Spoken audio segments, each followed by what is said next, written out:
the person who would then be coming forward, they would then be posing themselves as Cathy. But in reality, it would have not been Cathy who is actually changing her personal details, but Cathy's personal details would have been actually being compromised outside of a Sasa environment. In other words, Cathy's details would have been accessed by the fraudsters somewhere else, and they are then taking chances, trying to project themselves as Cathy, so that they can then be able to end up swindling Cathy's funds to themselves. So in that particular instance, so as Sasa was observing such trends, we had then had to look at how do we mitigate such circumstances. You even have some fraudsters that come forward pretending to be you. They would want to change your cell phone number so that they can then be able to change your bank account details. But in reality, it is not Cathy. So in order to mitigate such, we then had to look at how best can we be able to ensure that the gatekeeping process is improved. So we then said, for any existing client who suddenly wants to change their cell phone number. So you have been receiving a grant and suddenly you want to come forward and you want to change your cell phone number. We said, okay, if you suddenly want to change your cell phone number or any of your critical personal details such as bank accounts, such requests, when you make them, we are going to require you to be subjected to this new process that we have introduced. So basically, the media reports that have been making circulation, they're actually not correct, that there is everyone and everybody. Not really. We're actually targeting clients that are already in existence, and they're trying to make changes to their personal details. Secondly, Cathy, we're not operating in isolation. So Sasa is not standing there as an island, and we're not having relationship with other stakeholders, either in the law enforcement space or even other players in the financial services space. So one of the things that we also access on a monthly basis is, you have clients, you have Cathy whose personal details may have been compromised some time back. So in other words, somebody accessed Cathy's personal details. They went and they bought a fridge with one of the stores in your names, or they may have even bought a car in your names, but it was not really you. It was somebody who may have fraudulently accessed your details, and they did what we term identity theft. So in an instance where such would have happened, and in an instance that Cathy would have reported such in the past, the details where identity theft would have happened and it was reported, there is a central database where such people's details are actually filtered through. Most of industries, we're pushing those details to a central database.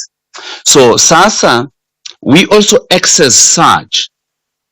So as we process social grants, we also check who of these applicants would have been, one, a perpetrator of fraud, or two, a victim of fraud.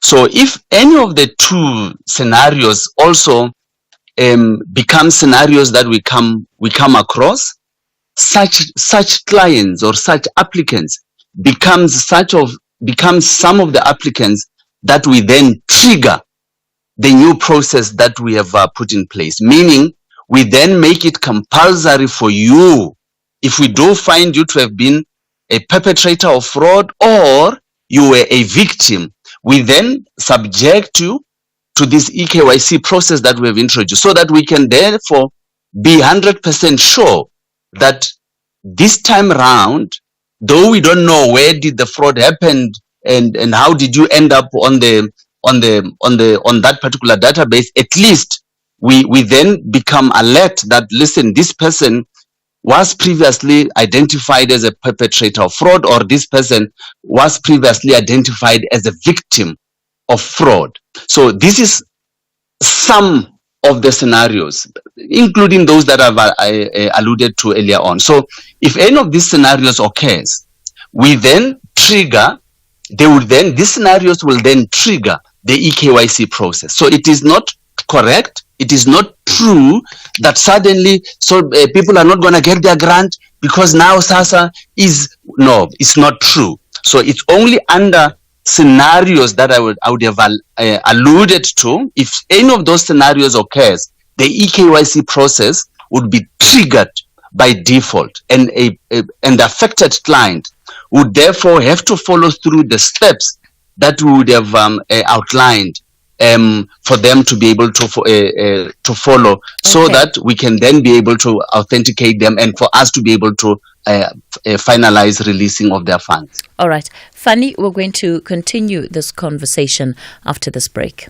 Durban is open for business and investment. A large delegation from the United States of America, including captains of industry, business, investors, finances, decision makers, and high-profile leaders will attend the 2024 Resurgence Durban Conference to explore and maximize investment opportunities in Durban. Be part of the Resurgence Durban Conference taking place at the Durban ICC from the 17th to the 21st of July 2024.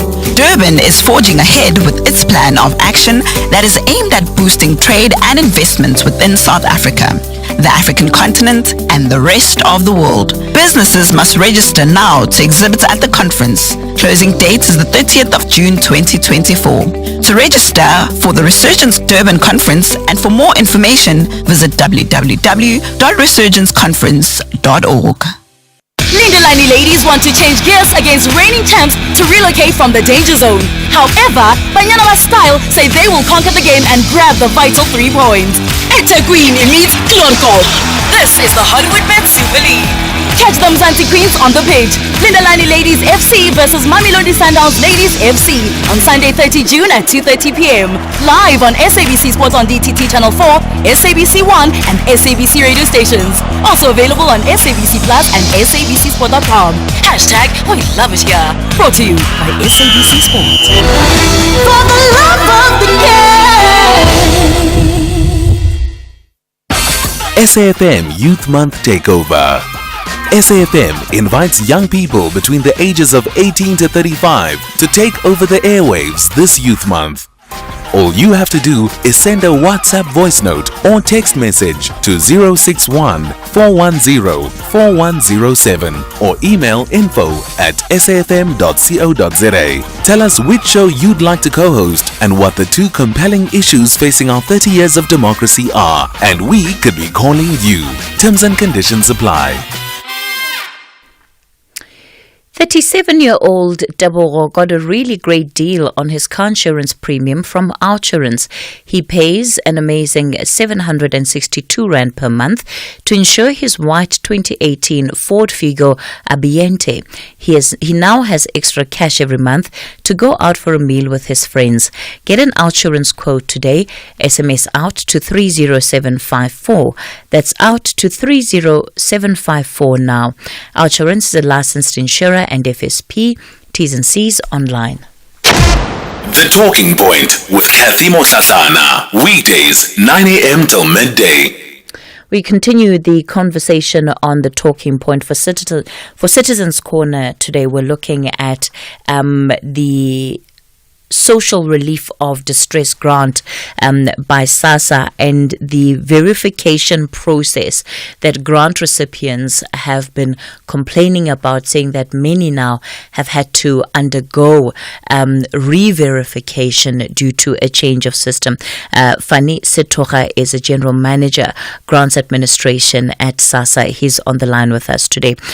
So Fanny, just to be clear then, the recipients that have to verify their identities again, these are recipients that, according to your explanation, have tried to amend their details on the system, and also those that you believe have been victims of identity theft in one way or the other.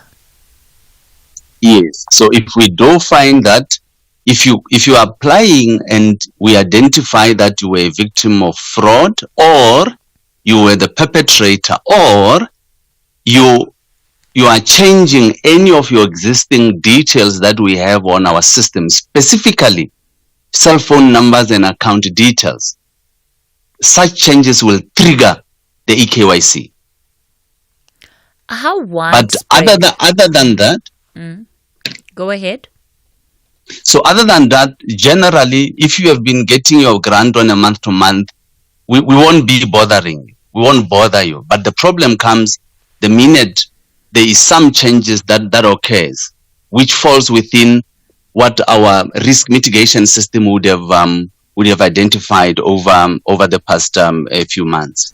How widespread would you say this is? I mean, how many of your clients would you say are affected by this re-verification process? Cathy, I can confirm that during the month of May and mid-April, we had on average close to 100 people who would have come forward complaining that their personal details, specifically cell phone numbers, were amended, and it was not them who amended them. Now, when you look at it, during that process, we check the basics. We check whether the person who's trying to do amendments, we say, give us your ID number, give us that, give us that. These people, they are smart. If they've done identity theft, they have majority of your personal details. So they will be able to respond and give us some of those basics. But then we realized that the checks that we had earlier were not good enough, and we needed to up our game, just exactly how the fraudsters are up in their game.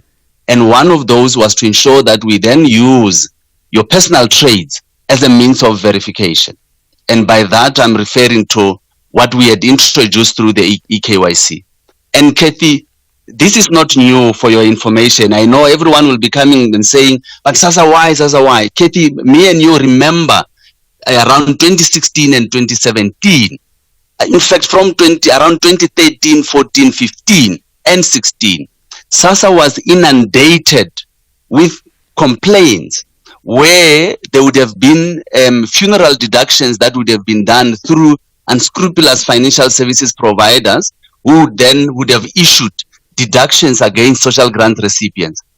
No one has ever asked, Sasa, how did you stop that crisis? No one has asked. We actually used the same process that we are introducing now to try and stop this fraud. It's exactly what we had utilized with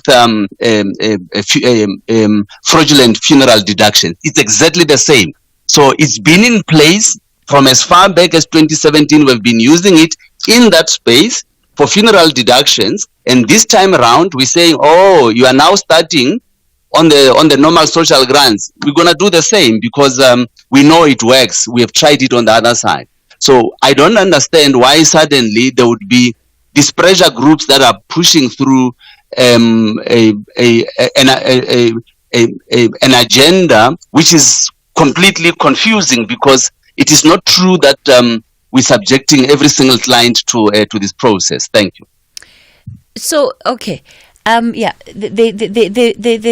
few follow-up questions that I've got for you, Fanny, but I'm looking at the time. We're edging towards the latest news headlines. So what we'll do, we'll go to news. When we come back, then I'll also give you an opportunity to call in and just ask the questions that you need answered from Sasa, especially for those that either are recipients of the grant, but I know that a lot of our listeners would also have family members, relatives, friends that use the system. So if perhaps you are the one that has been assisting others with whatever issues they may have been having, use the opportunity to dial in 086 000 2032. That's the number to dial, 086 000 2032. And of course, on the WhatsApp voice note line, you can send those voice notes and text messages on 0614 104 107. A very good morning to you with the news headlines at Gemudupi Makhalemele. There's a strong police presence in the vicinity of the Pietermaritzburg Magistrates Court as MK party members march to court ahead of the appearance of an IEC official today. Action SA says it wants a probe into the swearing in of former Sports, Arts and Culture Minister Zizi Kodwa to Parliament, and gender activists have expressed concern about the high incidence of GBV crimes in the Free State. I'll be back with a full news update at 11. Taking a look at your markets this morning, the rand is currently trading at 18 rand 25 to the dollar, 23 rand 13 to the pound, and 19 rand 52 to the euro. Markets in Asia were mixed at the closing bell. The JSE is mostly firmer in mid-morning trade. Markets in Europe have extended gains. Gold is trading at $2,314, platinum $995 per ounce. The price of Brent crude oil is at $85.41 a barrel. The Talking Point with Cathy Mohlahlana. Weekdays, 9 a.m. till midday. We continue the conversation on the Talking Point. We're looking at Sasa and its verification processes that seems to be affecting many of its recipients. Fanise Toga is General Manager, Grants Administration within Sasa. So Fanny, let's talk about what then as Sasa you have been able to identify when it comes to the fraud that involves your recipients, because my understanding of the process is that it's quite a rigorous process, and it has been difficult for people to get themselves verified. The idea that individuals who have stolen the identities of others and yet would still be able to get verified, they would need to get their hands on quite a bit of personal information about these individuals. How do you think that is happening? So, Cathy, fortunate enough, we actually have a few cases that are appearing before courts. Two of the colleagues that I worked with yesterday, they were actually in court going to testify to try and prove to the court how it is done. You will be surprised. Because just like fraudsters improving their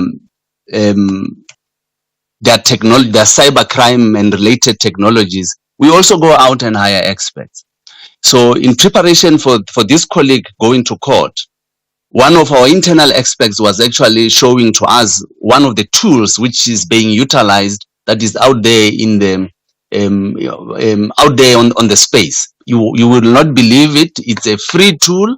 You get in, you give it some few pointers, your personal details comes through. It's available out there in the internet. But what we've also observed from our side as well, we've observed attempts by fraudsters to try and breach our firewall. Cathy, I asked our ICT guys this morning to just give me a summary of a report which they provide to us. I'm not going to name the countries, but just to indicate that we are able to see number of attempts that are coming from outside of the country and those that are coming from inside. Attempts to hit us so that they can be able to get access into our systems using advanced technologies. But nevertheless, we are advancing the security of our systems on a day-to-day in order to ensure that these particular elements can then be contained.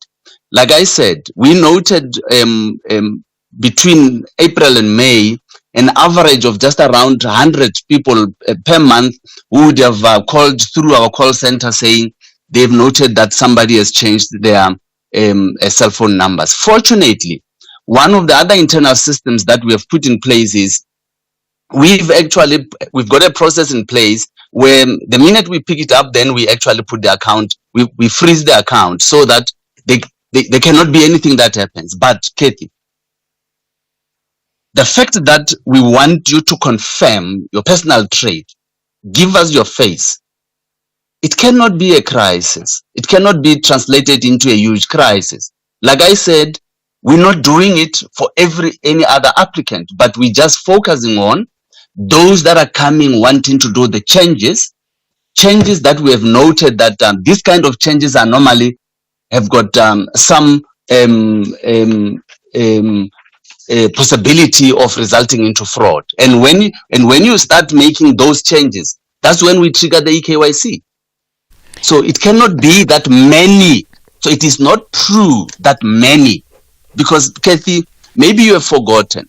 We actually paying just around 27 million fine on a monthly basis, including this month. So the minute you say many, it's like possibly millions of people are not really accessing their grants because of this minor change that is targeting those that are coming to do changes to the personal details, specifically trying to guard against identity theft. So funny. Then what is the number of recipients that you would say have currently been affected by this verification process? Look, Cathy, I may not be able to give you the number, because now and again, if there would be one or two any other persons that are actually struggling, they'll call through our call center. If possibly they need to understand how should they go about it.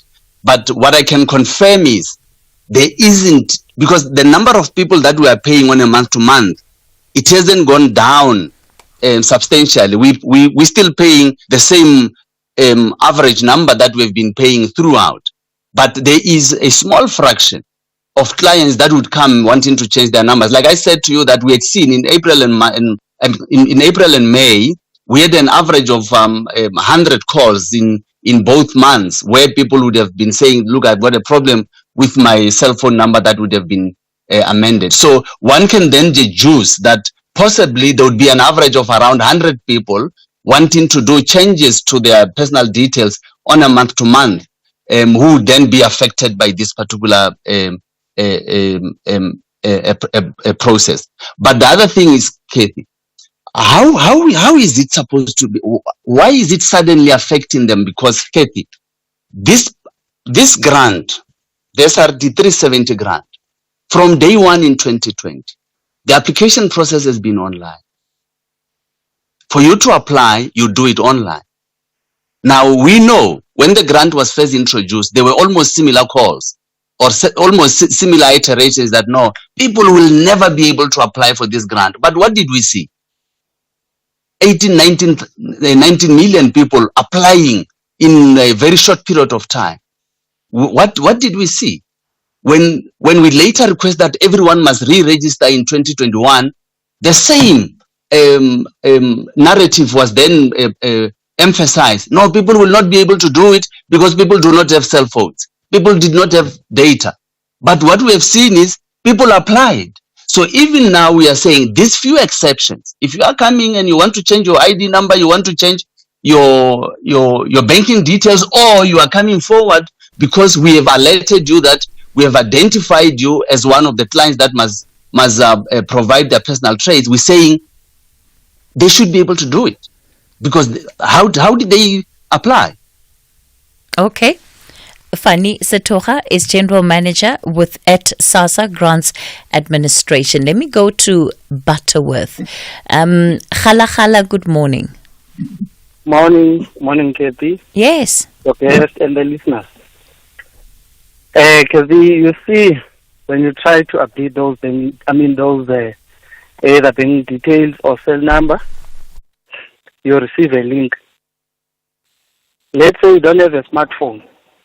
You have to find someone with a smartphone for you to access that link.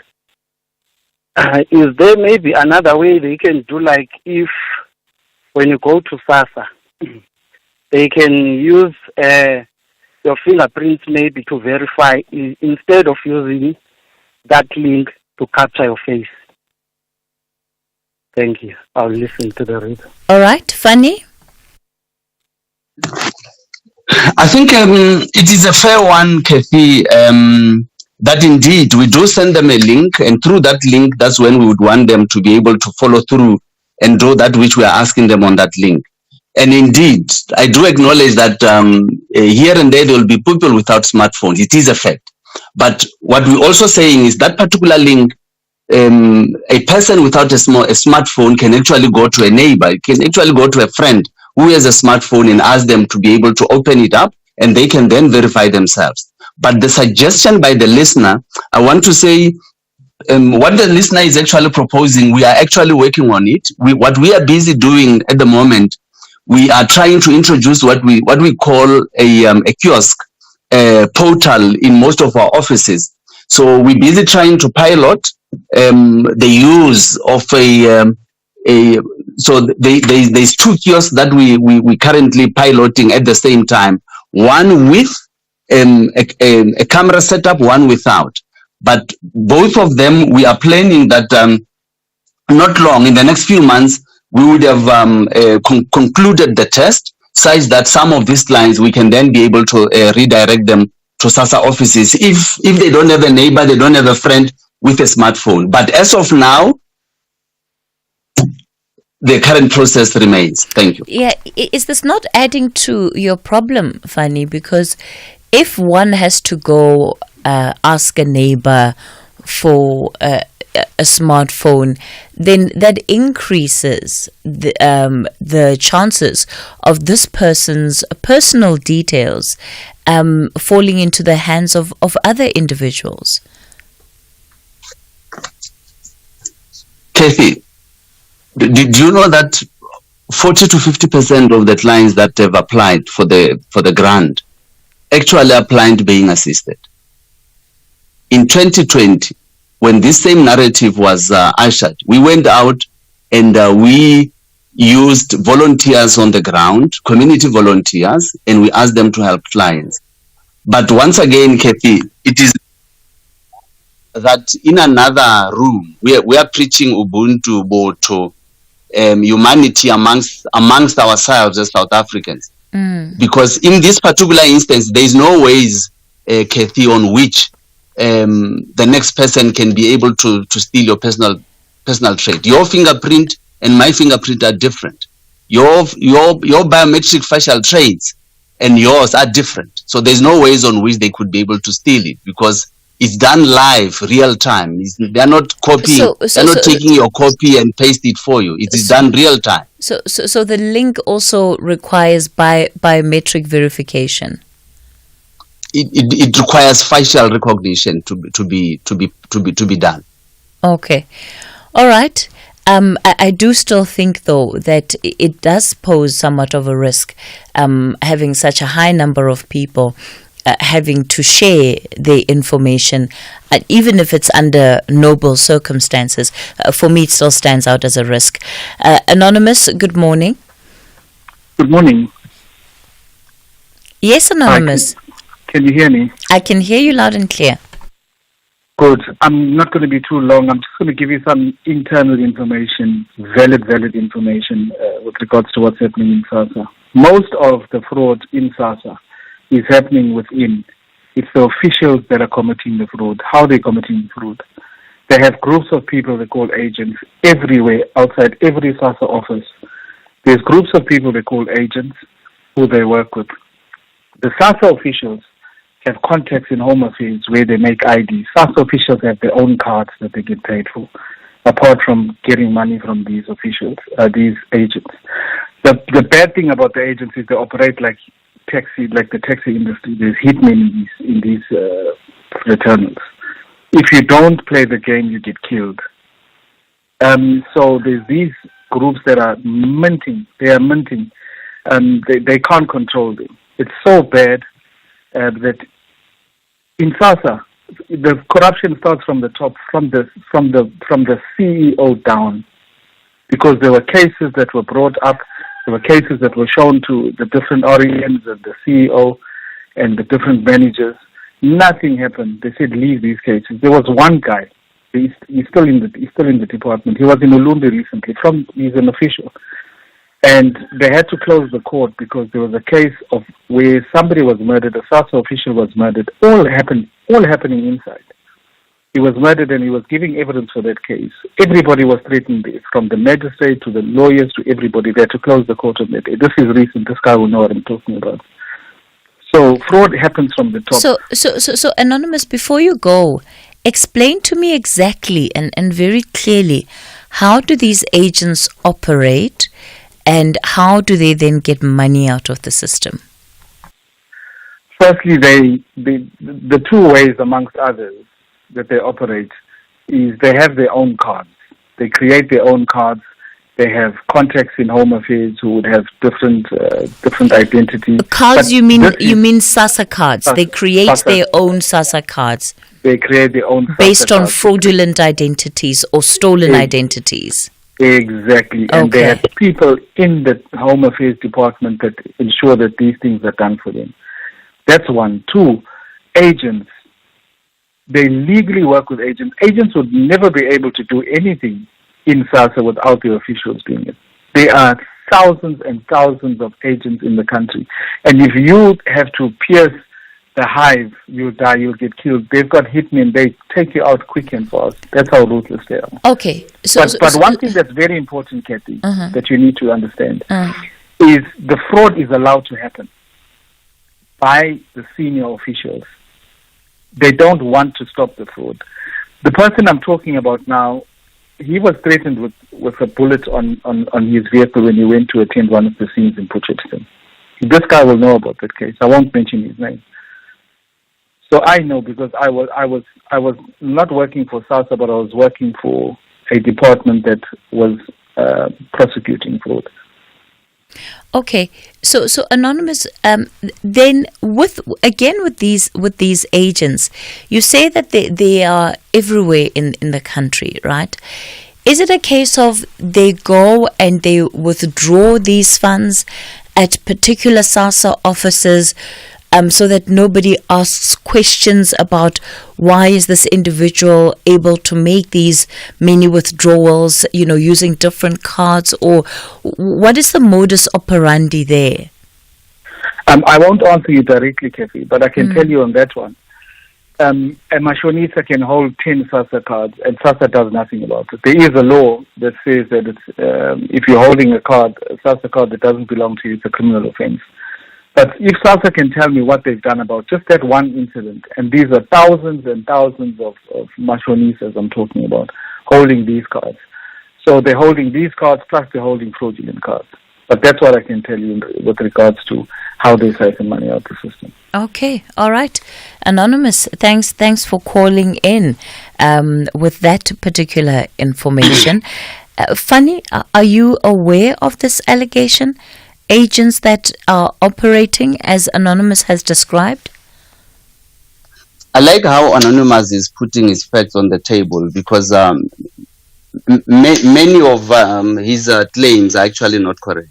So he has just said that our CEO is a fraudster and Sasa is aware nothing is done about it. Why is our CEO still in the office working? Why is he not arrested? Why is he knowing these details and not sending them to the law enforcement agencies as an anonymous? But I want to confirm something. Cathy, me and you, we know that the Reserve Bank back in 2019 had penalized the Post Bank for having had their bank card compromised. And the Reserve Bank has issued an instruction to the Post Bank to replace all their cards that are in circulation. Today, as I'm talking, the Post Bank is replacing all the cards that are in circulation because the security of those cards was found to have been compromised. So it's a fact that is on the table. But I can hear he is really spinning it to sound like it is something that is hidden under the table. The Reserve Bank has had a finding. It was issued to the Post Bank. They were given timelines. Today, as I'm talking, the Post Bank is actually replacing those cards. Yes, Number two, but are you aware? Yeah. Okay. Go ahead. You see, some of his allegations are not true. So I'm trying to go one after the other, right? Because he's saying there's cards out there that are fraudulent, and I've just confirmed what has been an official founding by the regulator, which is the Sasa. They found that the cards that are issued by the Post Bank, the security of those cards was compromised, and they were ordered to replace all the cards that are in circulation. So it is a fact that is on the table. It's got nothing to do with Sasa hiding anything.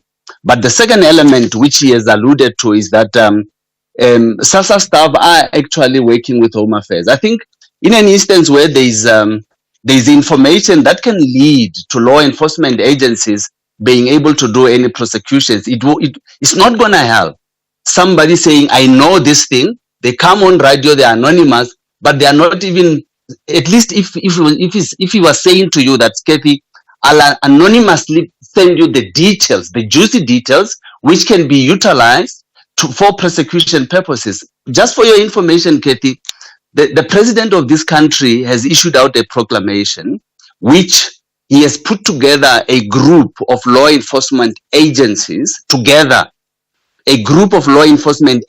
one group, and they were assigned to help us in instances where we are finding elements of fraud. And on a monthly basis, we appear before this group.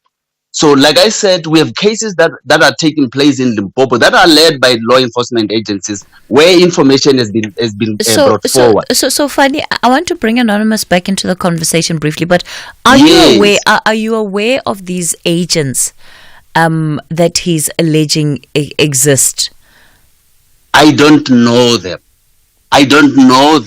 but at least we will be happy for somebody to bring them forward, because if there's fraudsters out there that are actually doing shenanigans, if somebody knows about them, bring them forward to us so that we can then be able to deal with so that we can be able to deal with them. I've just told you why did we introduce they're not just out there. He's also alleging that some Sasa staff have connections with these individuals.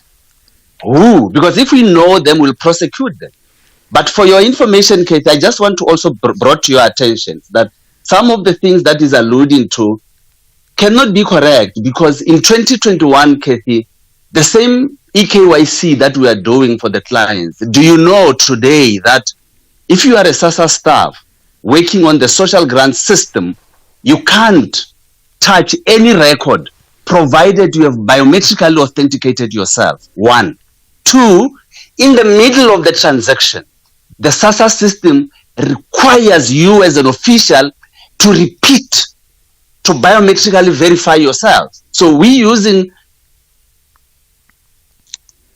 3 forms. We're using a password, we're using a card, we're using biometrics in the process of processing an application. So some of the things that he's alluding to, it may be things that have happened long time ago, but it is not true. It is not true that today Sasa staff can just get into the system and amend I really disputed daylight. If you want to come, you can go to any Sasa office. You'll see how they're actually accessing the Sasa systems. Anonymous? Funny, you are very funny the way you are covering up. This is a platform for because you are not truthful. You are not truthful. I'll do something for you, Fanny. I'll help you. Give me 1 month. Please, I would really appreciate. I will come back to the show with proper information, with verified information, and I will put the information on air. I won't do what you're saying and send it to SAFM. I will put it on air so that everybody will hear, and get your CEO to hear as well. You're talking. Our CEO is here. You can prove it. You can prove it to us. I think it will be great for us to see her go to jail. No, don't say that, because there's a lot of things that are happening there. No one's going to jail, Fanny. You're just saying that. No, I'm not saying it. Wait, hold on, Fanny. You'll have a chance. You were asked a question about the agents. Do you know about agents? You said you don't know any agents. Do you know that agents? Do you know that agents exist? I don't know, because if I know, we would have brought them before the law. Now, Fanny, you come on national radio and you don't know that a big thing like agents exist. You don't know that, but everybody. If I know, we're gonna bring them before the law. I'm being honest. I'm being open. I'm not hiding anything. There's nothing you bring before the law, Fanny. 350 rand grants during COVID. There were a huge number of Sasa officials who were found guilty of collecting those grants while they were working. Fraudulent people inside. I can tell you now. I can't give you the exact number, but I can tell you now. But you are saying they were found guilty. You are saying they were found guilty. Let me finish. Funny, those people were found guilty in a labor relations because we knew about it. Then we got them arrested. No, give me a chance, Rush. Don't be nervous. These employees, officials of Sasa, a huge number of them, were found guilty of the fraud, of the 350 Rand fraud. Today they are still working, Funny, because there were too many of them to dismiss. And you telling me you are lying. There you are lying. There you are lying. There you are lying. There you are lying. There you are lying. Back to you. It was government. It was government. It was government employees. It was government employees from other entities that were found guilty, that were prosecuted. Some of them are still going through the same process. So you're lying when you say. Are you telling me that these Sasa employees that I'm talking about that were found guilty, in a labor relations process and are still working? Are you telling me that there's no Sasa employees that were found guilty of that crime? No, that's not what I'm saying. I'm saying if they were found guilty, that process would have taken its course, and if they are still working, it means a due process would have been found. But remember what you said. You actually said that there's people in Sasa that are committing fraud, and Sasa is not doing anything about it. And I said to you, if there's anyone who's involved in shenanigans, bring them forward so that we can subject them to due processes. Now, you can't start changing the story and say there's employees, they were found guilty, blah, blah, blah. If they were found guilty, it means when they were known, they were subjected to the due process. But if we don't know about them, surely we are not prophets. We don't go around smelling on air. If ever the air smells like there's fraud on air. I'm not changing any story, Fanny. I'm telling you that this is what is happening, and this is what is happening. Okay. This information is not a change. No, I disagree with your narrative. Gentlemen. Can we meet on another day, Cathy? Yes. I'll bring you all this information. We will appreciate. I have no problem with that. Anonymous, I'm going to put you back through to level. So that he's able to take down your details. I'm happy for us to have a meeting at the SABC studios where we can share whatever information is available from Anonymous, and then pass it on, of course, to Sasa. Okay. Zama, you're calling us from KZN. Good morning. Yes, good morning. Good morning. How are we? Good, Zama. I'm very, very thankful for getting this chance. You know, I'm now 72 years. You know, I've been working on agriculture. I plant, and my kids have been helping me some money. Till when I was 71, I said, let me go and ask for for Sasa, for this pension fund. When I called there to the offices, they asked me, hey, why did you stay so long? The pension started at 6. I said, yes, I know it. But because I didn't see any need of it, because my kids, they were helping me, and I was planting, selling potatoes, all those things, getting money. Now I'm getting older, I'm tired now. And my kids, they are married, they can't help me anymore. So I'm coming to ask for this. And they say, no, you must go and get them a letter why you didn't come early.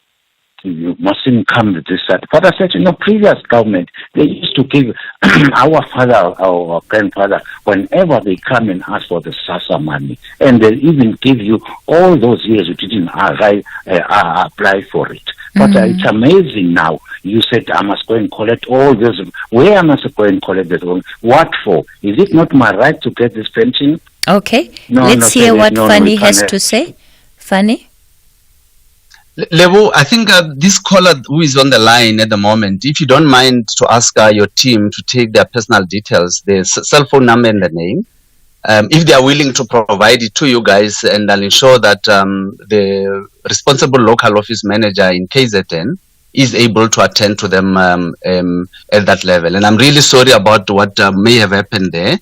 Is not how we do things, but also to indicate that for normal social grants, you should be aware that you can be able to apply for it on your own at the comfort of your home, even if your children are to help you apply online. Okay. We have an option for self-service for that. All right. Thank you, Zama. So we'll check with Zama and then pass his details on. Fanny, thank you so much for coming on to the show. Fanny Setoha, General Manager of Grants Administration at Sasa.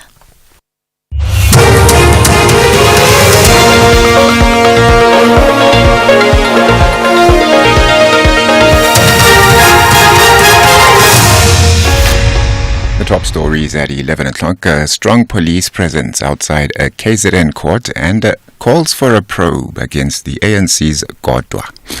A very good morning to you. There's a strong police presence in the vicinity of the Pietermaritzburg Magistrates Court as MK party members march to court ahead of the appearance of an IEC official today. The official is believed to be appearing in connection with matters related to his conduct on election day last month. MK party members who are part of this protest also continue to claim that the election results were rigged. Despite securing the most number of votes in the province, the MK party failed to secure an outright majority.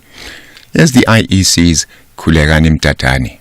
On an election day, on the 29th of May, he was delivering the IEC material to his voting stations without the police escort. Upon opening the case by these MK members, he was then arrested and charged. So we are yet to ascertain as to what are the clear charges. Action SA says it wants a probe into the swearing-in of former Sports, Arts and Culture Minister Zizi Kodwa to Parliament. Kodwa was sworn in yesterday along with 58 MK members. He resigned from his position as minister earlier this month after being formally charged with corruption following recommendations in the state capture report implicating him in corruption for alleged bribery amounting to 1.6 million rand. Action SA's Ethel Trollip says Kodwa's return goes against what the ANC and the president have been saying for a long time. Zizi Kodwa resigned shortly before the election as the minister because there were serious charges of corruption against him. There's a prima facie case of corruption against him. He's out on bail and he gets sworn into Parliament. So two things have happened. One, the Integrity Commission of the ANC is clearly not working because even COSATU have questioned him being sworn in. We are questioning him being sworn in. We are going to demand of the Ethics Committee that they investigate Mr. Zizi Kodwa because we don't believe he's suitable to serve as a Member of Parliament. A candlelight service will be held in honor of the Enyobeni victims in East London in the Eastern Cape today. This day marks a somber milestone, the 2-year anniversary of the Enyobeni Tavern tragedy. A total of 21 young lives were lost on this day in a devastating incident that sent shockwaves across the nation and outrage. The families of the victims say they are still in need of answers. Gender activists have expressed concern about the high incidence of GBV crimes in the Free State. 3 women have been killed in less than 7 days in the province. Buang Basadi activist Thokozile Nokabe says enough is enough. This past weekend was a horrible weekend for Buang Basadi because we were at Mpho Mamiki Mokhele's Mwalusi's place just to go there as a team collectively. I think it was on Sunday after church. And then when Mpho's mom was relating this sad horrific story to us, whilst we were there, we received in the same group Buang Basadi that there's another woman who was stabbed later on. I think it was later on. The Cooperative Governance Department, COGTA, says it is happy that there's now national legislation on customary initiation schools. The organization's Mashwahle Dipofa addressed delegates at the National Initiation Indaba in Boksburg, east of Joburg. The event seeks to help find ways to minimize deaths at initiation schools. Dipofa elaborates. Up to 2021, there were only provincial pieces of legislation, and 2021 saw the introduction of the Customary Initiation Act for the first time. So the National Initiation Oversight Committee has been established. It includes various stakeholders, the police, the NPA, Department of Health, and at provincial level, the provincial initiation coordinating committees as well mirror what happens at the national level. And a judge in New York has partially lifted the gag order imposed on Donald Trump following his conviction in a hush money criminal trial. The BBC's Nada Taufik has the details. In a campaign email, Donald Trump said the partial lifting of the gag order would allow him to better defend himself against his challenger, President Joe Biden, who he will debate on Thursday. Now that the trial is over, he will be allowed to speak publicly about witnesses who testified against him, such as his fixer-turned-foe, Michael Cohen, who was the prosecution's star witness. He can also speak broadly about the jury, but is still prohibited from releasing their identities or attacking them by name. During the trial, he violated the gag order 10 times and was threatened with jail. The top story at 11 o'clock, there's a strong police presence in the vicinity of the Pietermaritzburg Magistrates Court as MK party members march to court ahead of the appearance of an IEC official. For SAFM News, Kemudupi Makhalemele. SAFM 104 to 107 nationwide. Leading the conversation. Lights. Camera. Scalpel. Every second counts, and every cut, every thought, every action is critical. Critical. Mondays to Wednesdays at 9 p.m. on S3. Starts 11 June. Channel your best drama with BBC Primetime, only on S3. Open up. The Food Lovers Market experience is something special. Can you see that? It's rows of colourful fresh produce sourced just for you. Can you hear that? It's our blockmen preparing premium cuts just for you. Can you smell that? It's freshly baked bread from our bakery just for you. An experience brought to you by a friendly team ready to serve you. Food Lovers Market. It's in the experience. Santi Africa! The great Olympians are heading to Paris with courage, determination, and eagerness to raise the flag of Africa Zonga very high. Let's rally behind the well-decorated Team SA. Athletics, swimming, canoeing, climbing, gymnastics, and surfing. The winning mentality of Africa Chibembe will prevail. Hashtag the global battle of great athletes. Experience the Olympic Games Paris 2024 from Friday 26 July until Sunday 11 August. Live on SABC TV channels and SABC radio stations. Also available on SABC Plus and SABCSport.com. SABC Sport, proud broadcaster of the Olympic Games Paris 2024. For the love of the game. SAFM Youth Month Takeover. SAFM invites young people between the ages of 18 to 35 to take over the airwaves this Youth Month. All you have to do is send a WhatsApp voice note or text message to 061-410-4107 or email info@safm.co.za. Tell us which show you'd like to co-host and what the two compelling issues facing our 30 years of democracy are, and we could be calling you. Terms and conditions apply.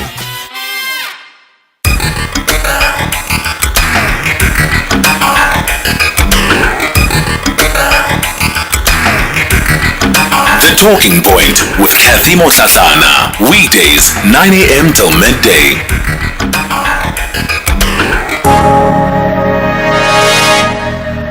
Very good morning, Cathy. Look, I don't like Slope, but I've got respect for him. But this is a question that I would like to ask you and the listeners.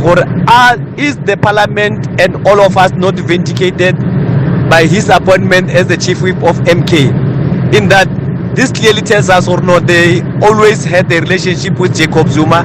Hence, he influenced or tried to influence other judges to rule in favor of Jacob Zuma. But further and beyond that, look at the all former ANC MPs and former ANC members who are appointed in MK.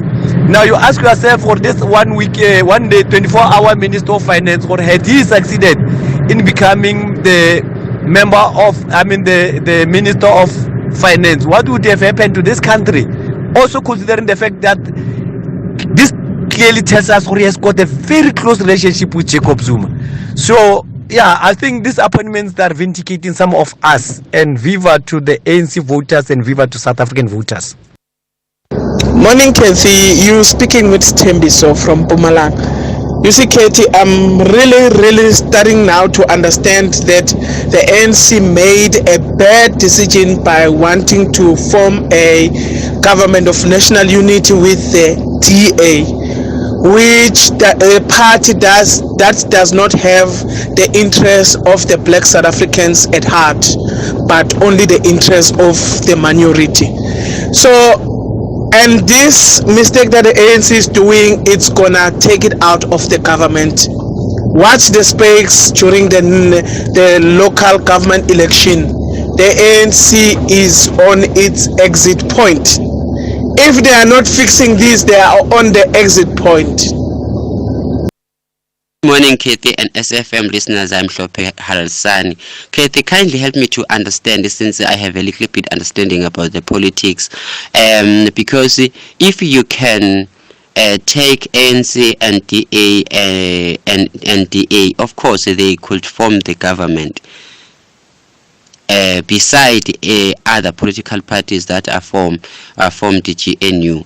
Because if you can take DA and ANC, of course, they could form the government, So right now, in the GNU, the government comes from the ANC, the speaker comes from the ANC, both of these positions. Right now, the DA demanding this position from the ANC must make sure that they are putting justice on the table to give DA what they are demanding. Because if the DA decide to pull out, what will happen?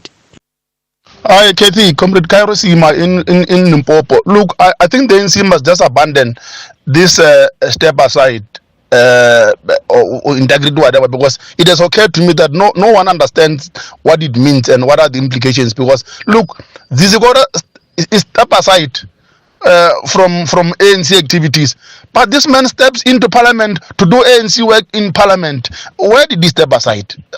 We're confused, man. No, there's confusion here. Hashtag SFM Talking Point. You're listening to the Talking Point, our final conversation for the day. We're going to be looking at the Gender-Based Violence Change Makers program that is currently being run by the Tears Foundation.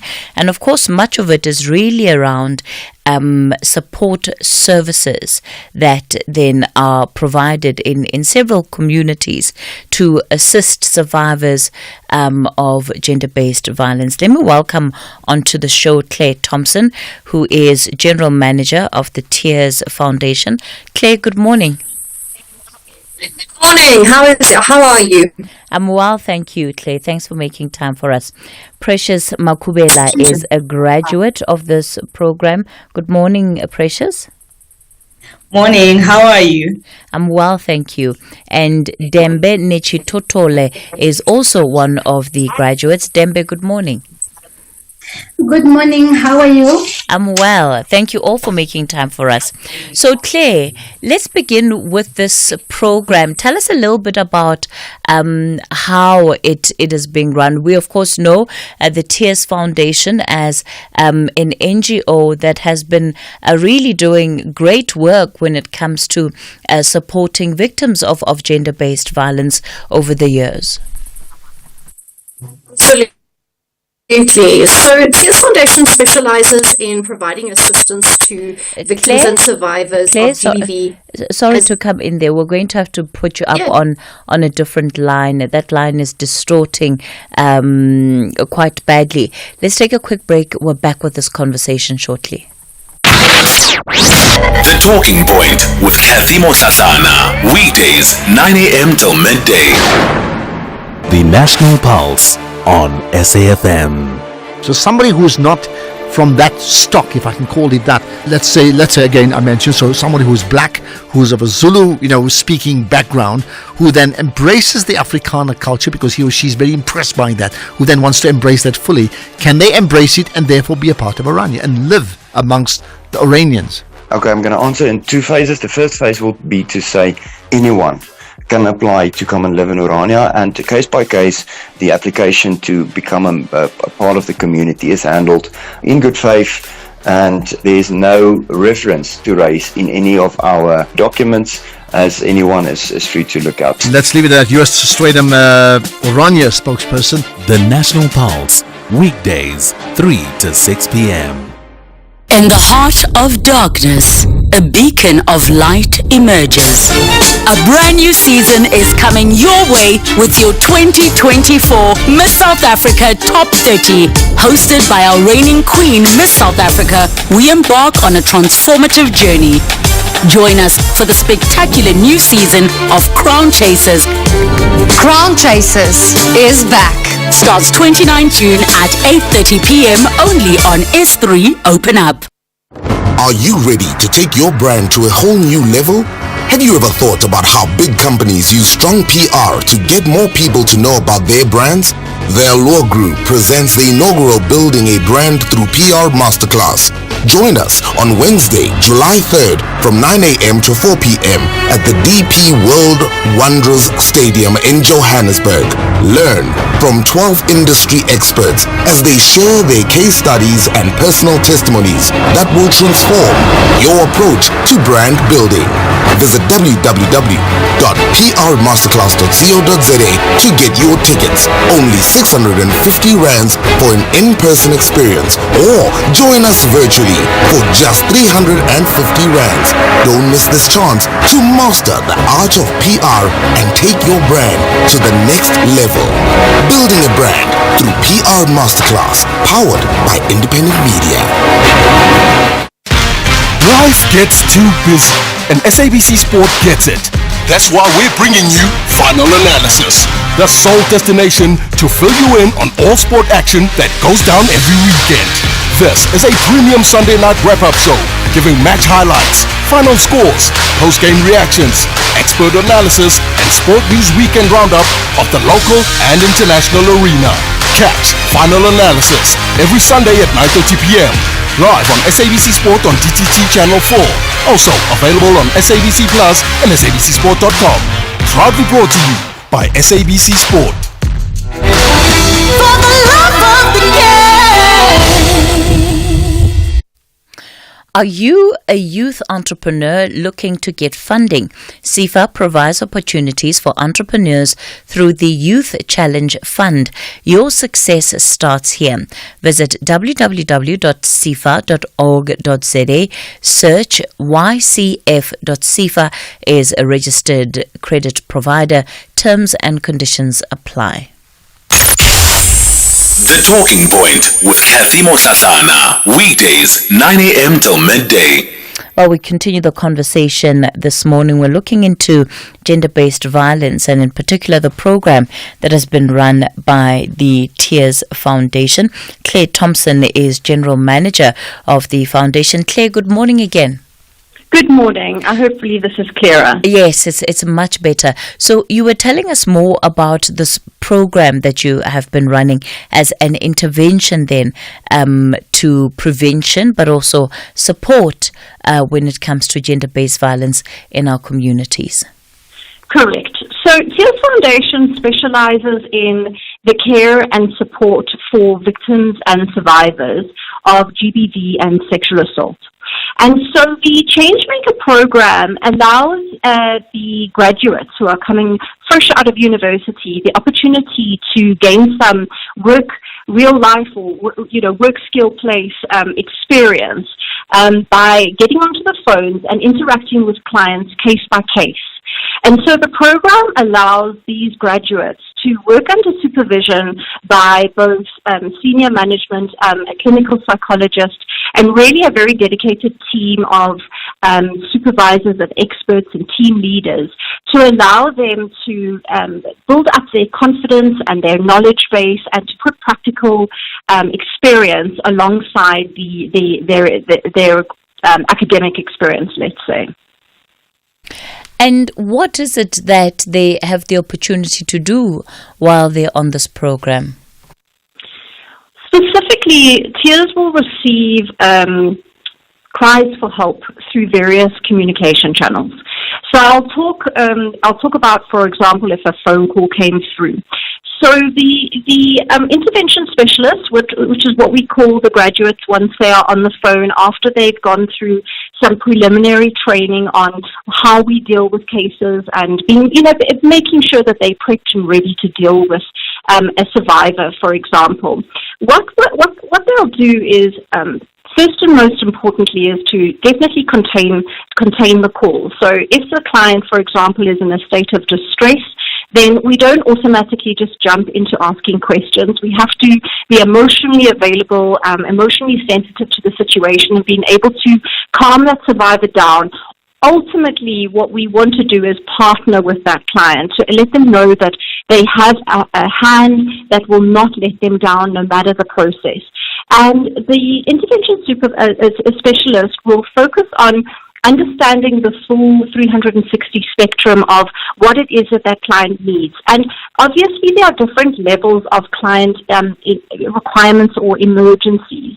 So if, for example, this is a very dire situation, then we have access to be able to send emergency services through to them.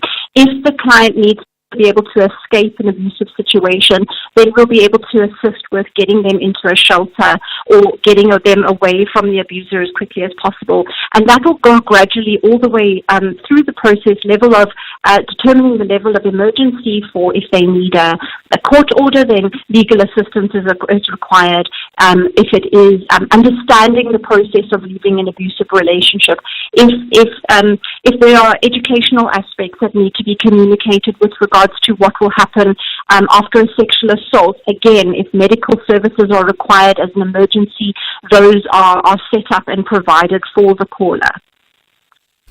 One of the things, Claire, that we of course have become aware of as a society is the uneven distribution of services that are available, let's say in your sort of central metropolitan areas versus in your suburbs versus what you will get if you go to townships, if you go to informal settlements.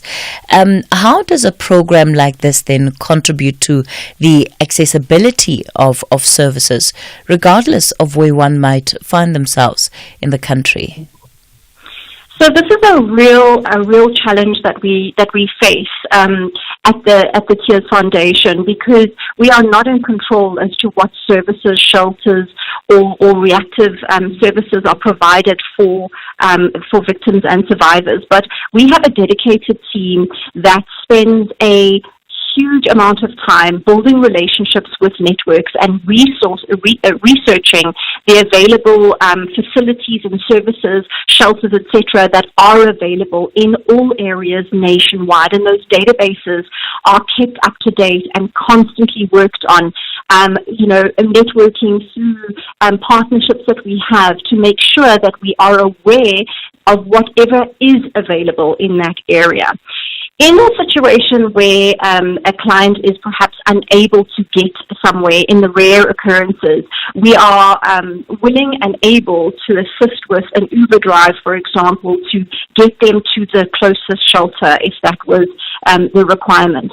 So there has been a lot of effort and work put into creating a comprehensive network to allow us to be able to facilitate the company's goal, which is not just to make contact, give them a telephone number and wish the caller on their way. We really take ownership of that relationship and walk with them step by step, following up with them, communicating them for months to make sure that they have the ability to get. All right. It looks like we've lost. Often Claire, are you still on the line?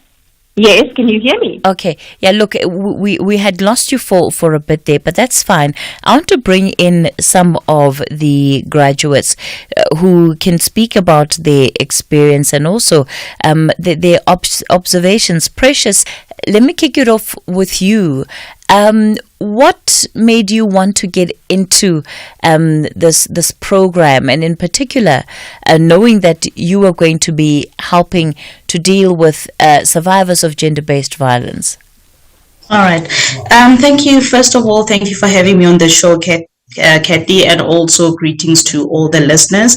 So for me, it was more of a personal journey after having completed my undergrad in psychology, not knowing where to apply that theoretical knowledge. I was looking for a place where I can just see how I can use my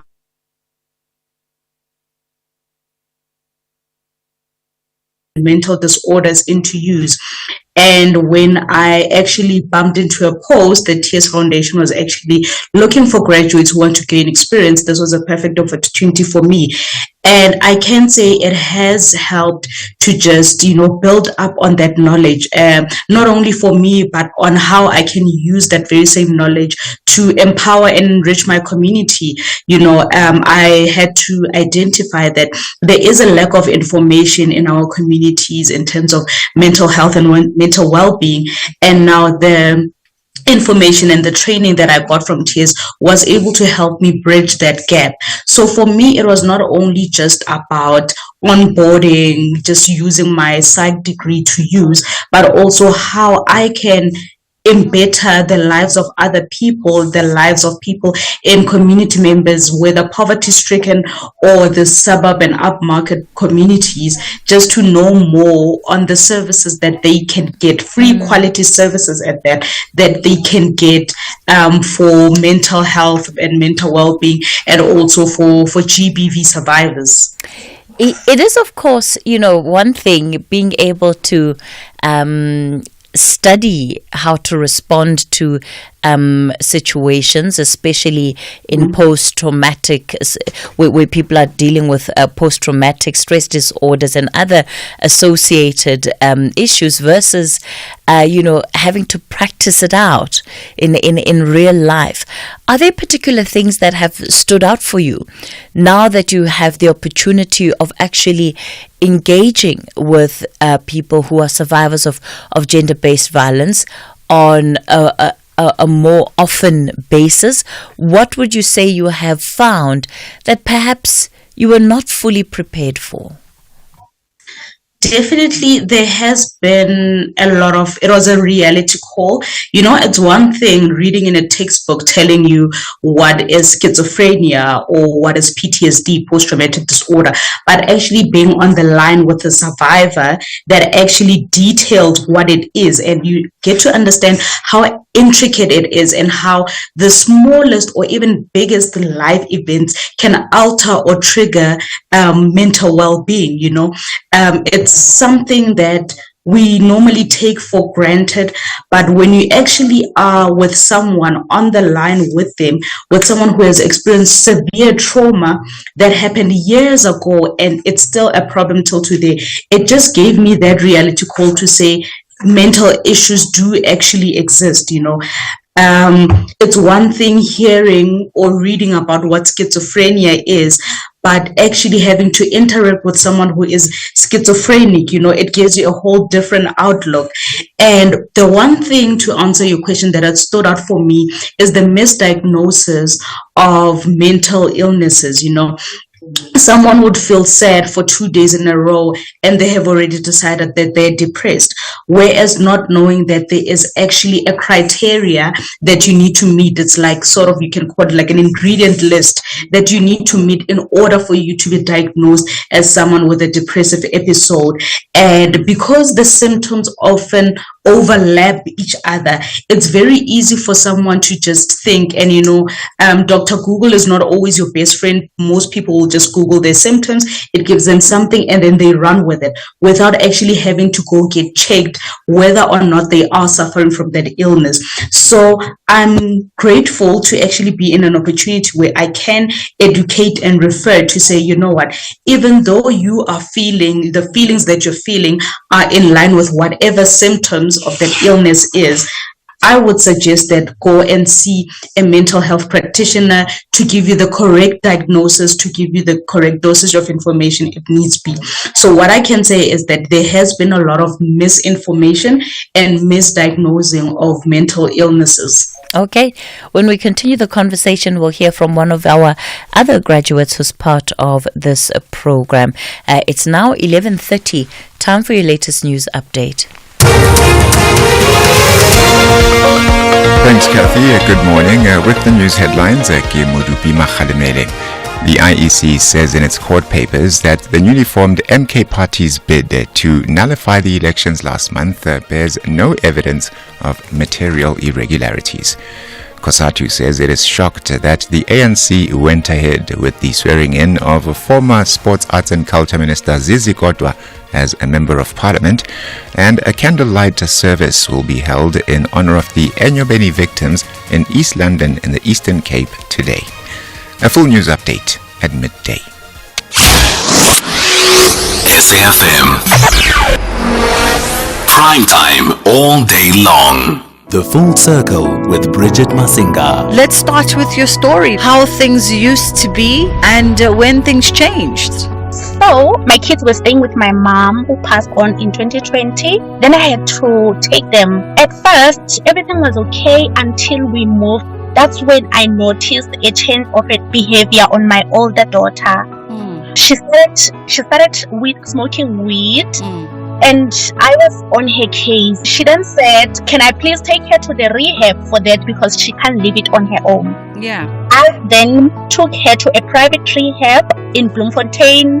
Well, she came back, she was okay, she was doing well until September last year. That's when everything started changing, the behavior. She started being untidy, started having short temper. It was a mess with her. Utabile Ndai, who is a mother to a daughter who I believe is now 19, around about 19, currently in rehab. The Full Circle with Bridget Masinga, Monday to Friday, 1 to 3 p.m. Youth Month on SAFM. Hashtag Freedom30. Hashtag Youth Month.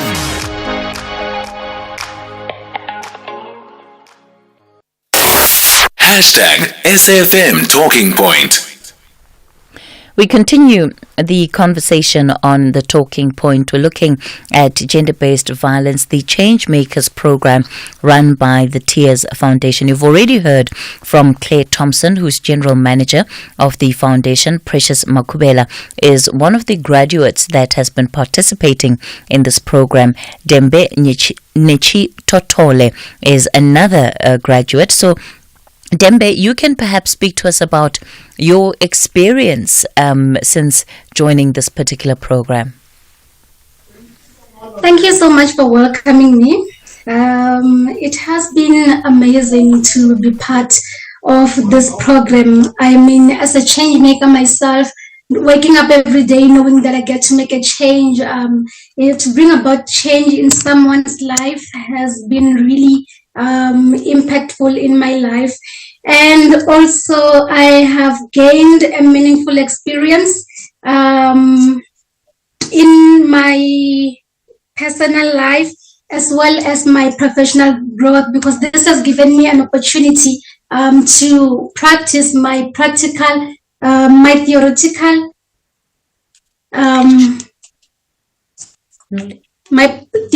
knowledge. Okay. Dembe? Hello, are you still there? Yes, Dembe. Yes, I'm so sorry about that. I was saying that this has given me an opportunity to apply my theoretical knowledge in a practical environment, because we have never really been given an opportunity to do this practically. But now that I'm a part of this program, I have acquired trauma-informed training alongside direct exposure to the organization's operations. Okay, Dembe, I understand that you're quite nervous, doing this interview, but you can just speak freely, because what I really want to know is what your experience as a graduate has been, and also coming into the space. Again, we talk about gender-based violence very often as a country, but when one gets to interact with somebody that has just come out of a violent situation, it does make you realize just how deep gender-based violence is, and how it affects people's lives, in such a big way. So what would you say you have learned from interacting with some of the people that will either be calling the call center, or just some of the clients that you've had to engage with through the foundation? Well, what I have learned is that gender-based violence affects all social and economic, as well as cultural and educational backgrounds. There is not only just one part that is affected by gender-based violence. There are so many parts that are involved. And as a country, I think we need to be well informed and aware of these issues that we all have to deal with as people. Claire, in terms of making services available to broader communities, what become the challenges? And I would imagine that these challenges are similar across the board, because as Dembe is highlighting, gender-based violence, is an issue that is not just about class. It's not just about how much money you have. It affects people in this country almost equally, whether they're rich or poor. 100%. And Tears Foundation dedicates themselves to ensuring that no matter where the caller is coming from, we will find support, the best support that we can find available to us, through our resources. So we will commit ourselves to make sure that that caller receives some sort of assistance that they require, whether it be through medical or through police or through shelter. As I said to you earlier, it is not easy for us if there isn't a shelter available close by, but we will, however, find some sort of resource that allows them to begin the healing journey. What happens in this program for these graduates as they go through it, Claire? Because obviously, the likes of Precious and Dembe have already gone through the induction phases, etc. of the program. So what is so special about the Changemaker program is that there is the initial stages of induction, but it isn't a very long process to get them on the phone. It is very important that they become live quite soon after we feel that they're ready to be able to answer calls. And coaching and development take place almost every day. We have senior supervisors that are constantly building them up, helping them to understand maybe how they could have handled that a little bit differently, or what our experience has taught us. We have weekly team meetings. We have daily check-ins with them to make sure that if there are any questions or challenges that they're experiencing, that we are able to step in to help them. And we allow them to find their feet. And one of the graduates that you're actually speaking today, Dembe, has been one of the most special growth processes that I've actually witnessed, because Dembe was quite quiet and reserved when she came into the Tears Foundation, and I have noticed her growth almost daily. In 3 months, we consider her as one of our champions for the hardest cases, which are shelter cases.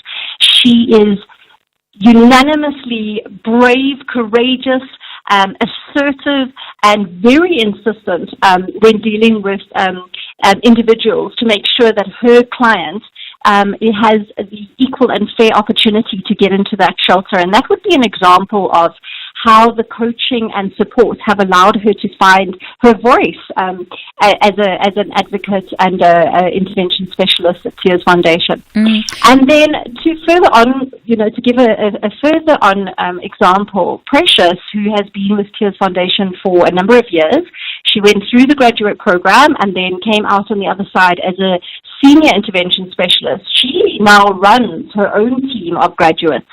And recently, because of her leadership skills and because of her ability to not only manage her own caseload of clients that are calling in, as well as coaching and developing and supervising a small team, we have also leaned on her as senior management to help us with some back-end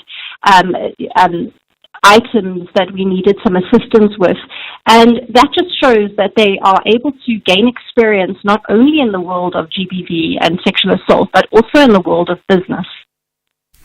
Precious, as somebody who has, spent a couple of years doing the work and assisting different clients, what would you say people pick up the phone and call for? Because sometimes you will have individuals that have, again, just gone through a very traumatic situation and you want to be there for them, or you also want them to, go and open a case and lay charges against the perpetrators of these crimes. And sometimes these individuals don't necessarily want to open a case, but they just want somebody to hear them. They just want a shoulder to cry on. With most of our survivors or our clients, because we never label them as victims, in a way to empower them. It's just, the first step is just believing them, to say, I believe you, because most of these people have, like you've mentioned, not spoken about this trauma or what they went through because people will not believe them, or even the police or just the system does not believe them. So my job is to reassure and say, I believe you and I believe in your story. And what we do, or what my job entails, is to just explain all the resources that are available at their disposal, and also just at the end give back the power to them to make the decision to say, all right, given that these are the resources available to them, what step do they want to take? If it's a matter of they are not ready to take any of the steps, then I'm just there to listen, to support, to be a walking stick on their journey of healing, to hold their hand, to say, I will be here until you're ready to take professional assistance. I will be here until you're ready to open a case. Because now, if I, as an intervention specialist, force them to reach out for the help that they're not ready for, it's going to be ineffective. It's not going to help them to go for counseling because I told them to, but because it is a personal decision that they made. So even though we do suggest all these resources to help them, we still give them the power and the autonomy to make that final decision to take. They are making the call. So we do not set any appointments for any of our clients because of that. We believe that they are an individual that deserves the respect, that deserves to be given power back to them. So we hand them over the resources to say, you know what, when you are ready, here are the numbers to call. Here's who you can call. They are expecting the call. So it's not just a matter of just saying, I'm going to Google a number, copy paste, give it to you. It's networks that we have been working with. It's shelters, it's psychologists, the social workers that we have been working with over a number of months or over a number of years that we've built relationships with. So we trust in their expertise to assist our clients in their journey of healing. So what we do is that we first make that initial call to firstly find out that the center is still fully operational and functioning. Secondly, whether it's free of cost. Like my colleague Dembe was mentioning, that our services cater to anyone of any socio-economic status, of any race, of any gender, of any age. So we need to make sure that these are free quality services so that they can accommodate anyone who is in the deep rural areas, in the outskirts areas, or anyone who is in a suburban area. All right, that is fantastic and certainly great to hear of the work that all of you are doing through the GBV Changemakers program. Dembe Nechitotole, Precious Makubela, and of course Claire Thompson, all of them with the Tears Foundation. Thank you all for being part of this conversation. That's where we'll leave it on the talking point for today. The book reading is up next. I'll be back with you again tomorrow. The book reading. Please note that the views expressed in this book are not that of the station. Listeners' discretion is advised. SAFM presents another episode of The Door, an addict's journey, read by Samson Khumalo. Just a couple of days before my brother died, we got a chance to sit down and talk like brothers. I decided to take the whole day to spend with him, and my brother literally poured his heart out about regrets he had and how he missed hanging out with me like we used to when we were young. I realized how much I had neglected him and how that hurt him to the core. I sat there in the room, listened to my brother, and was sad at how much I had put money ahead of everything. I was not there for him, and before we parted ways, he hugged me and said, "DR, I don't want to die." When I saw him on that stretcher with the white sheet covering him, I knew that I had contributed to his passing. If only I had just been there for him. If only I had paused from the hustle and bustle of chasing the mighty rand, perhaps I could have done something to help prevent him from passing away. I know that none of us know the hour nor the time, but perhaps sometimes our actions can contribute to someone passing. I had let my brother down, and the pain of having to deal with and confront that was too great. It was fresh in my mind, and every day I would visit his grave, and it just broke me that my loving brother, who I had shared the kitchen floor with and had innocent ambitions and laughter with, completely oblivious to our surroundings, was lying 6 feet under, completely still. DR, I don't want to die. Well, he was dead, and what the hell? Perhaps I should just follow him. Life was too tough and tedious. The alcohol and now my newfound friend kept me company. You never show a sign of weakness when you're a man. You've just got to suck it up. So what? You're not the only one who has lost someone, I would hear them say. I needed the craziness and the madness. I understand drugs, sex, and rock and roll go hand in hand. I could not be naked in my home in the event that somebody got up and found me in that state. I could not be totally free. The sex is amazing when you're high. I would say take your best sex and multiply 10 times when you're high. It is out of this world. It can only come from the devil. It's definitely not normal for people to live like that. After all, that life is not sustainable, and I guess that's part of the attraction. Eventually, the sex and everything else is no longer enough, and suicide becomes the only way out. I didn't know what to do with all the adrenaline I had. I couldn't approach my wife. She represented purity and kindness. I was evil personified. I would go into her bedroom with the intention of sleeping, but instead I would just watch her peacefully asleep, and I would be so jealous and ask myself, why can't I have the same thing that she has? I felt guilty and dirty and did not deserve her. So instead, I'd go to the living room to just sit and stare at the ceiling, and it would always end with a puff of smoke. I didn't like the restrictions, and they were too much to handle. What started as a weekend binge now included a bit of a Thursday. What started as 250 rand per weekend was now increasing to 1,500 per weekend and going up. I would go to Randburg once a week on a Thursday.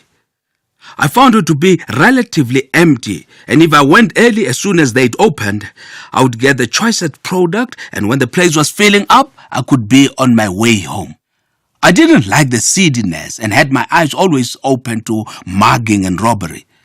The routine always comprised a nice chick, lap dance, and crack smoking. Always. This became habit and continued for a significant amount of time. I became resourceful and looked for more discreet places where I could just sit and chill and enjoy my stuff. Club Malasha was in a shady part of town that at night came alive and had a character of its own. It had become dilapidated and very run down and had been invaded by foreigners, and you could just tell nothing but drugs were being peddled. I risked my life and now can't believe I actually did that. I didn't think of myself as a drug addict. I even thought, what is such a big deal? Why do they make drugs such a big deal? I could control it. I did them whenever I wanted to. I was not a serious user. Occasionally, I needed to thank myself for a job well done, and this is how I wanted to reward myself. I should have known that I had just opened a window to another life. I was messing with the demon world of huge proportions. I would park my car outside and go in the club and stay for countless hours. So many times something would just say, get up and go. And I would do just that, and right downstairs I would see cops who had come to raid the place. I often wondered what would happen if I got arrested right in the act. What if I was caught red-handed with a crack pipe in my mouth and my pants at my knees? I was close to a friend in Davidton, and we practically spent most of our times together. We drank together, partied together, and even covered for each other when we got into trouble with our wives. We seemed to get into trouble a lot, and so many times we bailed each other out. We started collecting wine together, and when we turned to whiskey, we did it together. So it was a natural progression for me to introduce him to the lovely thing I had found. I was sure he would try it. He would have gladly migrated with me to this level of the new high. However, my conscience wouldn't allow me. For the life of me, I couldn't stoop that low to destroy his life. He looked up to me. He held me in high regard. He had a young family and his life was ahead of him. He was destined to great things, and we would encourage and challenge each other as we grappled with the potential of our lives. So many times I came close to just showing him what I had in my pocket, and that would have been it. I probably would have been the greatest salesman of the rock. Thank God, in that chaos of undetermined pain, I had the strength not to let him attempt the drug. I dismissed him when the craving was really overwhelming. Once I'd invited someone I'd met in the US to come visit and speak at our church. I'd grown fond of this man when I was there and heard him declare the revelatory mystery of the kingdom of God. He had impacted my life powerfully. But when he arrived, the demon had bitten me so hard and my craving was so powerful that I had to go and score. So I gave him my car and some lame excuse about why I couldn't join in the hosting of someone who had flown thousands of miles to be with us. Even though I was determined to hide my drug taking from everyone and not introduce my drinking buddy to it, I still didn't think I had a drug problem. I had begun something that would be difficult to stop. The year continued, and somehow I hid it from everyone. No one suspected that I had this demon I was feeding, and the appetite was growing and even stronger and larger. I was prepared to go the distance. Initially, no sign and no symptoms showed, and I looked just like a normal person. I was a pro at using and would buy from various dealers to sample the quality of the stuff and to see if it was potent enough. I found a few dealers in various places, and they all seemed to like me. I guess judging by the car I drove at the time, they knew they'd hit a jackpot, particularly if I was hooked. So they would line up to give me a taste of the rock. Rock is the devil. I thought I was smart and could beat this thing, but it had taken hold of my life. I continued to use with my teacher, but she was further down the aisle in her addiction, and she started freaking me out. Every time she used, she would start being paranoid, and that scared the hell out of me, and I started to think she was losing her mind. She would look for pieces of rock on the floor when the stuff was finished. I guess she was cooked and way further down the rock. I was using the same stuff as she was, but I was tough and didn't think I'd ever get to the same stage she was at. She would peep at the bottom of the door of the hotel and tell me there were police outside, but when I opened the door, there was nothing there. She would tell me someone moved the cat and all sorts of things. She was freaking me out, and I didn't like it. I was not there yet and she made me nervous. So I spoke to Sipho and I was soon dealing directly with him. Even so, I often asked Sipho about my teacher and he kept on telling me that she was not available. I guess Sipho wanted to spare me the gory details of what might have happened to her. Perhaps he also dumped her. I guess if you are no longer of use to the dealers, they sidestep you and go for greener pastures. This was business for them, not a nursery. Sipho was happy to deal with me directly without any interference, and he would supply anything I needed. He lived in Hillbrow, the suburb that's the heart of drugs and a total gangland, but I didn't care, so I met him at his home. I often wondered what he did with the money he was making from me. His house was nothing to write home about. It was just a dump, and he gave me stuff to sample right there, and I did. It was better than brown sugar. I first realized I might have a problem when during my trip back home, I started to park the car on the side of the road to take 1 or 2 hits. A trip that would normally take half an hour was taking about an hour and a half.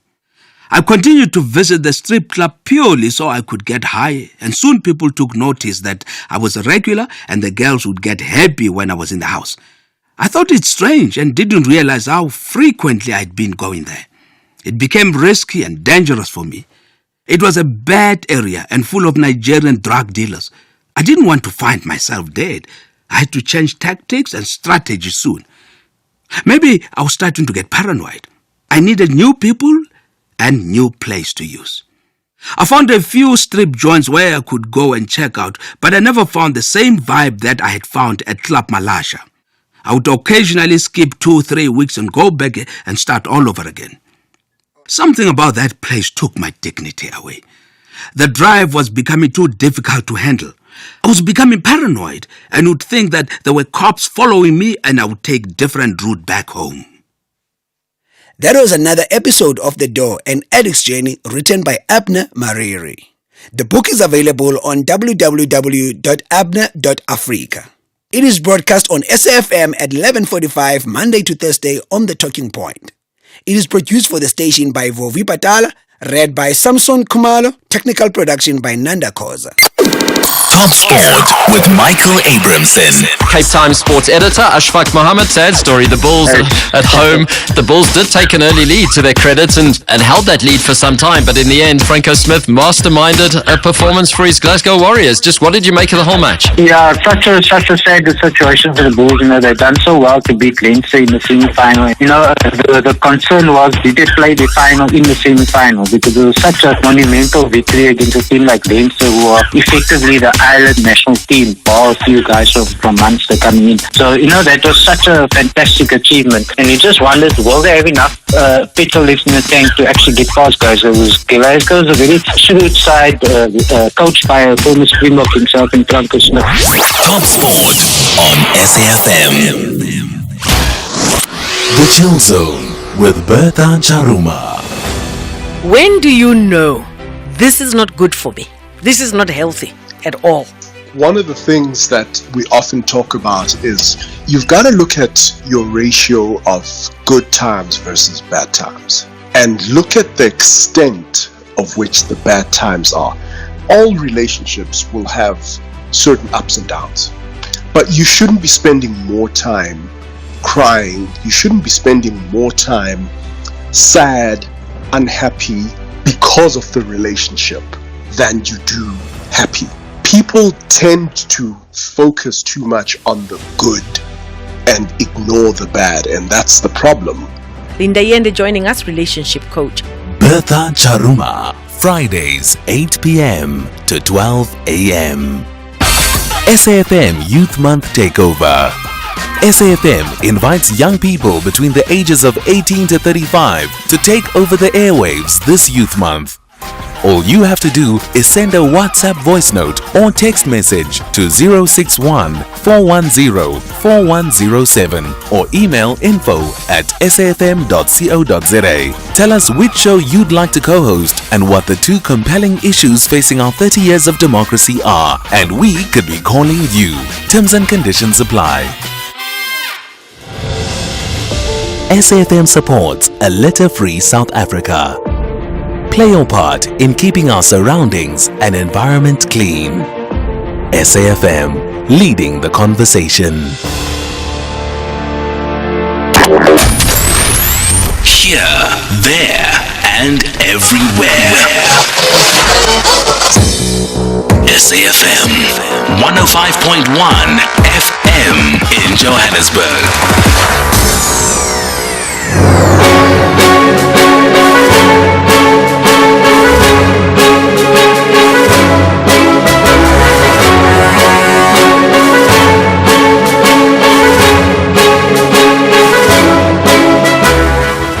Well, it's exactly 12 o'clock on Wednesday, the 26th of June, 2024. A very warm welcome to Updated Noon here on SAFM. Leading the conversation, I'm Sakina Kamwendo. Coming up in the next hour. Strategy must be driven at the political level in terms of the direction of the country. But who is driving the strategy now? There's no strategy, there's no nothing, there are no political heads. Well, South Africa is still without a cabinet since President Cyril Ramaphosa took his oath of office, and we believe that the IEC material is a state material, so it cannot be in a position of an individual, and who authorized or who gave that individual those materials.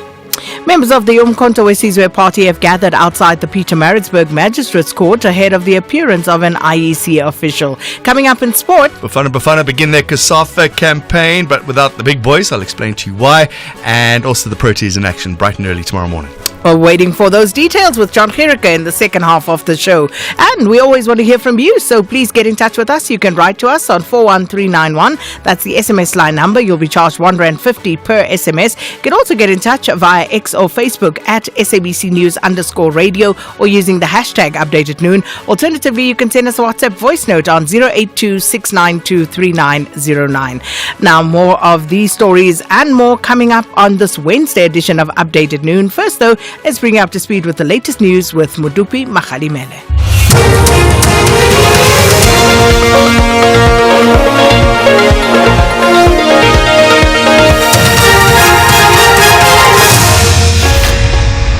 Thank you very much, Meka Mwendo. The top stories this hour: the IEC responds to MK Party court challenge, and Brazil decriminalizes dacha possession. A very good afternoon. The IEC says in its court papers that the newly formed MK Party's bid to nullify the elections last month bears no evidence of material irregularities. It filed its answering affidavit in the Electoral Court. This comes after the MK Party filed papers earlier this month seeking an order declaring that the elections were not free and fair and therefore invalid. The party alleged voter discrepancy of just over 9 million votes that it says cannot be accounted for. Cathy Mohlahlana reports. In papers, the IEC notes its concern around what it terms as serious and prejudicial allegations made by the MK Party, which strike at the integrity of the Commission, the 2024 May polls, and South Africa's constitutional democratic order. The Commission further submits that the MK Party has not produced any credible and admissible evidence to support these allegations, adding that the only inference which can be drawn from this approach is that the allegations were made with the aim of inflaming the passions of the public. The IEC is asking the Specialist Court to dismiss the application with an appropriate cost order. Cathy Mohlahlana, SABC News, Johannesburg. Meanwhile, there's a strong police presence outside the Pietermaritzburg Magistrates Court as MK Party members have gathered ahead of the appearance of an IEC official. The official is believed to be appearing in connection with matters related to his conduct on election day last month. The IEC's Kulegani Mdadani. On an election day, on the 29th of May, he was delivering the IEC material to his voting stations without the police escort. Upon opening the case by these MK members, he was then arrested and charged. So we are yet to ascertain as to what are the clear charges. COSATU says it is shocked that the ANC went ahead with the swearing-in of former Sports, Arts and Culture Minister Zizi Kodwa as a Member of Parliament. The former minister resigned from his position earlier this month after being formally charged with corruption. The charges follow recommendations in the State Capture Report implicating him in corruption for alleged bribery. Kodwa was sworn in yesterday along with 58 MK members. Here's Kosatu's Zanele Sabela. When we heard that he could be sworn in, we didn't think they'd actually go through with it. So it was actually a surprise, given that he, when he was charged, he didn't need pushing. He actually just resigned. And we thought, wow, amazing. We commended him on that. And now to see him back in Parliament being sworn in as an MP is actually quite baffling. What happened to the step aside rule that they have, that they came up with themselves? Nobody pushed, they came up with it themselves.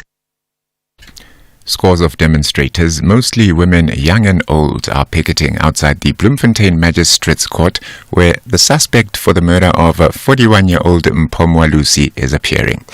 Stephen Sijakane allegedly killed Mwalusi on the 16th of June by running over her multiple times with a car on the R702 between Bloemfontein and De Wetsdorp. Mwalusi's killing has sparked a public outrage condemning the violent nature in which she was killed. A teacher by profession, she taught at Tsoseletso High School in Mangaung. The father of one of the Enyobeni Tavern tragedy victims, Kulegile Ngandana, says it is difficult to move on without answers. This as today marks 2 years since the tragedy happened. 21 young people lost their lives on this day while they were celebrating what is termed pens down after writing exams. Earlier this year, the Human Rights Commission released its findings on the tragedy, which showed that various stakeholders failed in their duties. A candlelight service will be held in honor of the victims in East London today. Ngandana says it still feels like it all happened yesterday. All we know that there is an inquest that is ongoing so that it can investigate thoroughly as to exactly what happened on that day. So we hope when that is investigated, we will be able to know as to what happened on that day. And the Supreme Court in Brazil has voted to decriminalize the possession of cannabis for personal use. This decision comes after a lengthy and divisive trial concerning a prisoner who concealed 3 grams of cannabis in his cell. The BBC's Leo Rocha has the details. The court will resume the session later on Wednesday to set the threshold for drug possession. The judges said it was important to establish clear rules to distinguish between drug users and drug traffickers. Campaigners say the ruling will benefit thousands of Brazilians who are prosecuted and jailed when caught with small amounts of cannabis. Those are mainly the poorest in society who are often vulnerable to extortion from corrupt police officers or can't afford good legal services. Critics say the changes will create confusion and encourage drug trafficking. The top story this hour, the IEC says in its court papers that the newly formed MK party's bid to nullify the elections last month bears no evidence of material irregularities. Back to you, SK. For SAFM News, Kimudupi Makhalemed. Update at noon with Sakina Kamwendo, midday to 1 p.m. Update at noon with Sakina Kamwendo. Thanks so much, Mudupi. It's 8 minutes after 12. Good afternoon, everybody. Thanks so much for tuning in to Update at Noon. And it's amazing how time flies if you think about the Enyobeni tragedy. And it's already 2 years, as Mudupi was pointing out there in the news, happened 2 years ago on the 26th of June. And it just got me thinking and just taking a look at things that happened on this day in years gone by. So the Congress of the People, which of course led to the signing of the Freedom Charter. This was a multiracial organization that later became known as the Congress Alliance. And on this day, the 26th of June 1955, they held that Congress in Kliptown. And this was to lay out the vision of the South African people. And the Freedom Charter was subsequently drawn up at that gathering, which was a statement statement of core principles of the alliance and a symbol of the internal resistance against apartheid in South Africa. So that happened on this day in 1955. So just thought that was something interesting to note. And just taking a look at some of the other stories that we are focusing on today. Today is, of course, World Drug Day. So it's all about creating awareness, raising awareness around ways one can go about supporting a loved one in the process of dealing with drug and substance abuse. So very important day, especially given the scourge that our country faces in terms of substance abuse. Also, some of the other stories we are following up on, what's happening in Kenya, and Ditaba and the rest of the team are watching that one for us, and also Kylie Kumalo, I believe, out to get some reaction to the latest developments in that country. MK party members are at the Pietermaritzburg High Court, and this in protest over the election results, as the party claims that the election was rigged, and there's an official appearing there. So our team is out looking, and they will bring us up to speed with the latest developments there, Willem Londi. And also still on court stories, we following up on what's happening in Mpumalanga in the Nelspruit Regional Court in Mbombela. That court is expected to hand down judgment in the rape case against the former Mpumalanga MEC for Finance, Economic Development and Tourism. And the former MEC faces charges of rape for allegedly raping his two daughters. Now, the court has ordered that he not be named, that the references that we do draw to him will be in that capacity where we are able to say he was the former MEC for Finance, Economic Development and Tourism, but they do not want us to name him so as to protect his two daughters. So that one is on in the regional court in Mbombela, and Mutsibi Wamunareng watching that for us. We'll get an update from him shortly. Also, keeping an eye as always on the Government of National Unity and whatever the latest developments there may be, and a few other court stories as well. So in a nutshell, those some of the stories that we are watching, but of course there are others. Here, there, and everywhere. SAFM 106.2 FM in Tohoyandou.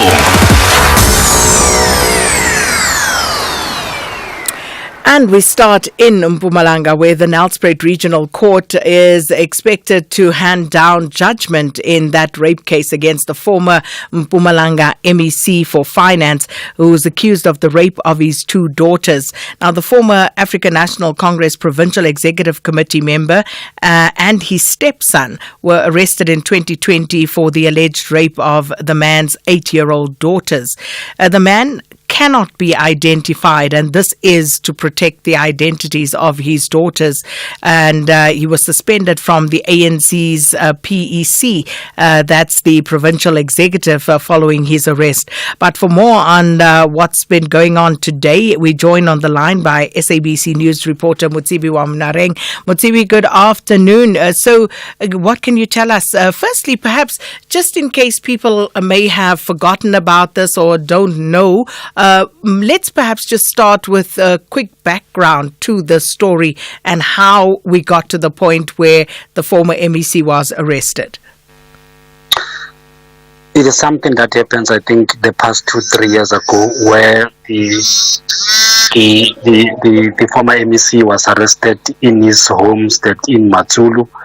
Unfortunately, this is the case where it involves his two twins girls, but in the nutshell, it was something that happens especially at school, where a teacher from one of the learners realized that there was a problem with the child. That's when they took the child and to do some interviews. That's when it was then found that there was a level of kind of an abuse which it emanates from home, and as a result, the former MEC was then arrested with his stepson.